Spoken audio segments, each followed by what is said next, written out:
Hey, ¿qué onda? ¿Cómo estás? Bienvenido a tu curso de FL Studio 20. En este video vamos a ver un par de efectos más que son bastante comunes utilizarlos. Los voy a aplicar sobre este sonido, que es el órgano. Ok, lo tenemos entonces en el canal número 6 del mezclador y los vamos a insertar. El primero es el ecualizador. Vamos a colocar uno de los más sencillos, se llama EQO. Y esta herramienta, el ecualizador, bueno, podemos dar a clic acá para poderlo cambiar de tamaño. Y lo que hace un ecualizador es que podemos afectar el volumen de ciertas frecuencias. Cuando estábamos moviendo aquí esta perilla o afectábamos el volumen de todo el sonido. Con un ecualizador puedes afectar el volumen solamente de algunas frecuencias. Le voy a dar play. Y podemos ver esta pequeña representación que nos dice en las barras que son más altas donde hay mayor presencia de volumen de esa frecuencia. Por ejemplo, aquí podemos ver que más o menos entre este rango es donde están más altas las barras, entonces significa que hay más volumen en estas frecuencias.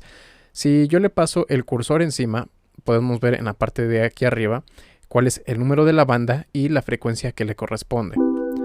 Así puedo ver que más o menos estamos hablando desde unos 254 Hz a unos 640 Hz, donde hay mayor presencia. Entonces ustedes pueden dar clic, pueden bajar o subir el volumen de esas frecuencias.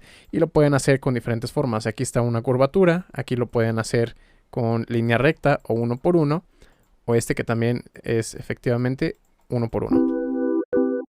Así si, por ejemplo, voy a poner el de línea, yo le bajo el volumen en estas secciones, ahora voy a hacerlo aquí 1 por 1.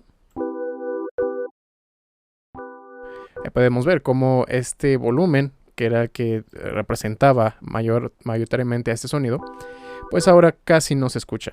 Y solamente estamos escuchando el resto de las frecuencias. Si bajara todo, ya no escuchamos nada.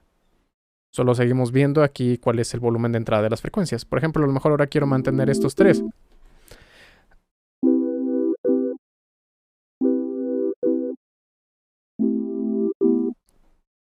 O a lo mejor solamente las frecuencias bajas.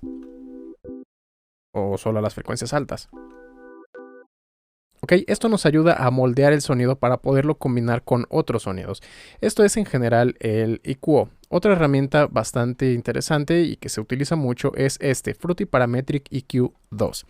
Esto también es un ecualizador, pero es diferente respecto al anterior, porque además de que podemos controlar el volumen, también podemos controlar en qué frecuencia queremos afectarlo y el ancho de la banda. Es decir, ya no tenemos una banda fija, sino que nosotros la podemos modificar. En este caso podemos ver que hay 7 bandas y a cada una de las bandas se le puede asignar un tipo de curva, y realmente es porque un ecualizador es un conjunto de filtros. Aquí nosotros podemos ir desplazando dando clic y movemos arriba o abajo para poder seleccionar entre los diferentes tipos de curva. Tenemos este que es apagado. Si lo doy clic, lo subo. Tenemos este tipo de curva. Este tipo de curva se llama de paso bajo. Es decir, yo selecciono una frecuencia, por ejemplo, ahí tenemos 970 Hz y va a dejar pasar desde esta frecuencia hacia abajo. Hacia arriba, no. Podemos cambiar el tipo de curva si ponemos aquí, donde está ese punto, hacia arriba o hacia abajo, para cambiar qué tan intensa o qué tan fuerte va a ser esa curva. Aquí podemos entonces mover la frecuencia que afectamos y con esto qué tanto se van a afectar las frecuencias alrededor de ese punto que nosotros seleccionamos. Así que esto se le llama, cuando estamos hablando de filtros, es el corte del filtro, y estas serían entonces las frecuencias rodeando al corte del filtro.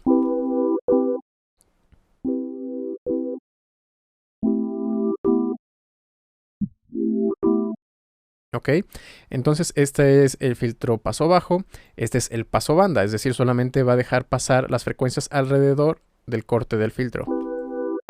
Puede ser más ancha o más angosta. Ok, luego tenemos esta otra que es el inverso del paso bajo, es decir, este es un paso alto. Yo selecciono una frecuencia y solamente va a dejar pasar por encima del corte del filtro. y todas las frecuencias que estén, en este caso, debajo del punto del corte, las va a eliminar. Luego tenemos este que es el inverso del paso banda, es decir, es una banda rechazada. Es decir, donde yo coloque el corte del filtro, no va a dejar pasar esas frecuencias. Igual puede ser ancha o angosta. Luego tenemos este que se conoce como el escalón.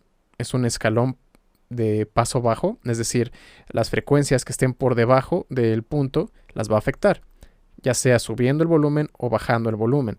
Este también se diferencia del paso bajo en que solo le baja el volumen, pero se alcanza a escuchar un poco. Por ejemplo ahí. En cambio, el de paso alto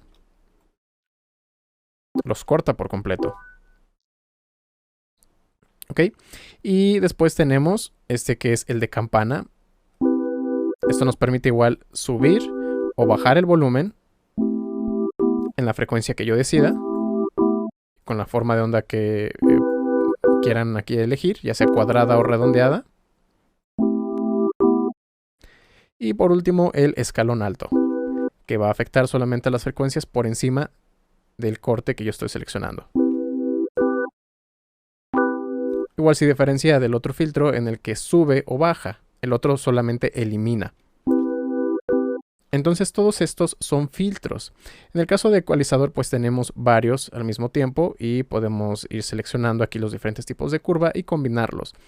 Pero también podemos encontrar los filtros por sí solos. Por ejemplo, si nos vamos aquí donde dice Fruity Free Filter, que es este de acá, podemos ver que tenemos exactamente los mismos tipos de filtro, pero solamente uno a la vez. Paso bajo, paso banda, el de paso alto, el de banda rechazada o notch, también es otro nombre con el que se le conoce, el de escalón bajo, el de pico o campana y escalón alto. Aquí seleccionas la frecuencia que quieres afectar. Aquí el rango de frecuencias alrededor del corte que van a ser afectadas y la ganancia para los casos de aquellos filtros que van a sumar o bajar volumen, como por ejemplo el low shelf, el picking y el high shelf. Y se usan exactamente igual, solo que no tenemos el componente gráfico que nos permite visualizar. Así que esos son los ecualizadores, esos son los filtros, son muy importantes para poder automatizar, por ejemplo, y crear algún efecto, o también para moldear los sonidos y los procesos de mezcla. Te recomiendo que practiques mucho, que veas cómo afectan las diferentes curvas a cada una de las frecuencias y nos vemos en la próxima.